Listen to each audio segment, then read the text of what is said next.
গভীর রাত, চারপাশে অদ্ভুত নীরবতা। দূরে কোথাও ঝিঝি পোকার শব্দ, আর বাতাসে ভেসে আসছে শুকনো পাতার মৃদু খসখস শব্দ। এমন এক নির্জন জায়গায় দাঁড়িয়ে আছে একটি পুরনো খামার বাড়ি, পরত ফার্ম। বাইরে থেকে দেখলে এটি সাধারণ একটি গ্রামীণ খামার বাড়ি মনে হলেও স্থানীয় মানুষদের কাছে এই জায়গাটি বহুদিন ধরে এক ভয়ানক রহস্যের নাম। কথিত আছে এই খামারের মাটির নিচে লুকিয়ে আছে এমন এক অজানা শক্তি যা মানুষের পৃথিবীর নয়। বহু বছর আগে কেউ হয়তো অজান্তেই সেই শক্তিকে স্পর্শ করেছিল, আর তারপর থেকেই এই জায়গাকে ঘিরে শুরু হয় অদ্ভুত সব ঘটনা। কিন্তু তার আগে আপনি যদি ভয়ানক রহস্যময় গল্প শুনতে ভালোবাসেন, তাহলে এখনই আমাদের এই ভৌতিক চ্যানেলটি সাবস্ক্রাইব করুন, কারণ সামনে আসছে আরও অনেক অজানা, রহস্যময় ও শিউরে ওঠার মতো গল্প। আর এখন চলুন শুরু করা যাক আজকের গল্প। এই গল্পের কেন্দ্রীয় চরিত্র একজন তরুণ অধ্যাপক ও লেখক, জেরেমি ফ্রেয়ার্স। শহরের ব্যস্ততা আর কোলাহল থেকে দূরে গিয়ে তিনি চেয়েছিলেন কিছুদিন শান্ত পরিবেশে থেকে লেখালেখি করতে। তাই তিনি একটি নির্জন গ্রামীণ এলাকায় একটি পুরনো খামার বাড়ি ভাড়া নিলেন। সেই খামারের নামই ছিল পরত ফার্ম। চারদিকে বিস্তীর্ণ মাঠ, দূরে ঘন জঙ্গল, আর মানুষের বসতি প্রায় নেই বললেই চলে। প্রথম কয়েকদিন সবকিছুই স্বাভাবিক মনে হয়েছিল। নিরিবিলি পরিবেশে জেরেমি নিজের কাজেও মন দিতে পারছিলেন। কিন্তু খুব শিগগিরই তিনি লক্ষ্য করলেন এই জায়গাটিতে যেন কিছু অস্বাভাবিক আছে।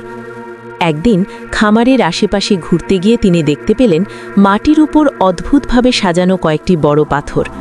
পাথরগুলো বৃত্তাকারে সাজানো, যেন কোনো প্রাচীন আচার অনুষ্ঠানের জায়গা। বিষয়টি তার কৌতূহল বাড়িয়ে দিল। তিনি স্থানীয় কয়েকজন মানুষের কাছে এ ব্যাপারে জানতে চাইলেন। কিন্তু আশ্চর্যের বিষয় হলো, এই জায়গার নাম শুনলেই গ্রামের মানুষরা অস্বস্তিতে পড়ে যেত। কেউ স্পষ্ট করে কিছু বলতে চাইত না। কেউ কেউ শুধু একটাই কথা বলতো, রাতে ওই জায়গার কাছে না যাওয়াই ভালো। এই রহস্য জেরেমির মনে আরও কৌতূহল জাগিয়ে তোলে। একদিন কাছের একটি পুরনো লাইব্রেরিতে খুঁজতে খুঁজতে তিনি একটি অদ্ভুত বইয়ের সন্ধান পেলেন। বইটিতে লেখা ছিল পৃথিবীর বাইরের অজানা শক্তি, প্রাচীন সত্তা এবং এমন কিছু জায়গার কথা যেখানে আমাদের বাস্তবতার সাথে অন্য কোনো জগতের সীমা খুবই পাতলা। বইটি পড়তে পড়তে জেরেমির মনে এক ভয়ানক ধারণা জন্ম নেয়। পরত ফার্মের সেই পাথরের বৃত্তটি হয়তো এমনই একটি জায়গা যেখানে অন্য কোনো অজানা শক্তির দরজা লুকিয়ে আছে। এরপর থেকেই জেরেমির জীবনে অদ্ভুত সব ঘটনা ঘটতে শুরু করল। রাতের বেলা তিনি মাঝে মাঝে অনুভব করতেন কেউ যেন তাকে দেখছে।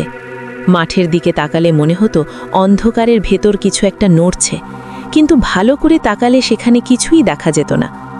কখনো কখনো বাতাসে ভেসে আসত অদ্ভুত ফিসফিস শব্দ, যেন কোনো অচেনা ভাষায় কেউ কথা বলছে। সেই শব্দ এতটাই অস্বাভাবিক ছিল যে জেরেমির শরীর শীতল হয়ে যেত। এক রাতে কৌতূহল আর ভয়কে একসাথে নিয়ে জেরেমি সিদ্ধান্ত নিলেন তিনি সেই পাথরের বৃত্তের কাছে যাবেন।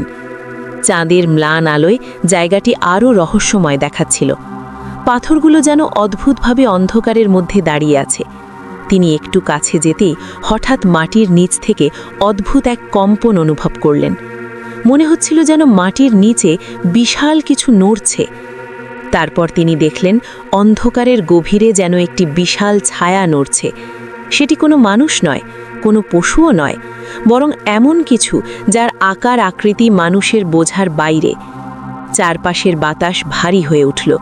জেরেমির মনে হচ্ছিল বাস্তবতা যেন ভেঙে যাচ্ছে, আর অন্ধকারের ভেতর থেকে কিছু একটা বের হওয়ার চেষ্টা করছে। সেই রাতের পর জেরেমি আর কখনো পরত ফার্মে থাকতে পারেননি। খুব দ্রুত তিনি সেই জায়গা ছেড়ে চলে যান। তবে যাবার আগে তিনি নিজের ডায়েরিতে একটা ভয়ানক কথা লিখে রেখে গিয়েছিলেন। তিনি লিখেছিলেন, পৃথিবীর এমন কিছু জায়গা আছে যেগুলো আসলে বাস্তবতার ফাঁক। সেখানে অন্য কোনো অজানা অস্তিত্ব আমাদের পৃথিবীর দিকে তাকিয়ে থাকে। পরত ফার্ম ঠিক তেমনই একটি জায়গা। আর সবচেয়ে ভয়ানক বিষয় হলো, সেই অজানা শক্তি এখনও হয়তো সেখানে আছে, মাটির গভীরে নিঃশব্দে অপেক্ষা করছে। হয়তো কোনো একদিন কেউ আবার সেই জায়গায় যাবে, আর যদি তা হয় তাহলে হয়তো আবার জেগে উঠবে সেই অন্ধকার শক্তি। আর তখন কি ঘটবে তা কেউই জানে না।